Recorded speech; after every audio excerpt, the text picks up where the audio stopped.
മലയാളത്തിലെ എക്കാലത്തെയും നിത്യഹരിത നായകനായ പ്രേം നസീറിന്റെ മകനും നടനുമായ ഷാനവാസ് അന്തരിച്ചു. 71 വയസ്സായിരുന്നു അദ്ദേഹത്തിന്. തിരുവനന്തപുരത്തെ സ്വകാര്യ ആശുപത്രിയിലായിരുന്നു ഷാനവാസിന്റെ അന്ത്യം. വൃക്കരോഗത്തെ തുടർന്ന് ഏറെ നാളായി ചികിത്സയിൽ കഴിയുന്നതിനിടെയാണ് മരണം സംഭവിച്ചിരിക്കുന്നത്. മലയാളത്തിൽ 50ലധികം ചിത്രങ്ങളിൽ അദ്ദേഹം അഭിനയിച്ചിരുന്നു.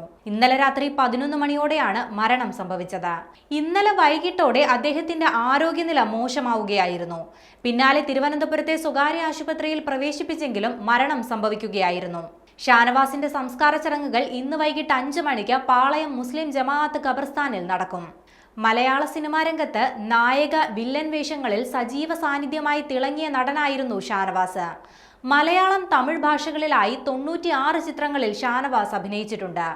1989 പ്രേമഗീതങ്ങൾ എന്ന ചിത്രത്തിൽ അഭിനയിച്ചുകൊണ്ടാണ് ഷാനവാസ് വെള്ളിത്തിരയിലേക്ക് എത്തുന്നത്.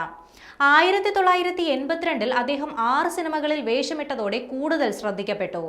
1989 പിതാവ് പ്രേം നസീറിന്റെ മരണശേഷവും സിനിമാ രംഗത്ത് തുടരാൻ ഷാനവാസ് തീരുമാനിച്ചിരുന്നെങ്കിലും ആവർത്തന വിരസതയുണ്ടായപ്പോൾ സിനിമാ രംഗത്ത് നിന്നും വിട്ടുനിൽക്കുകയായിരുന്നു.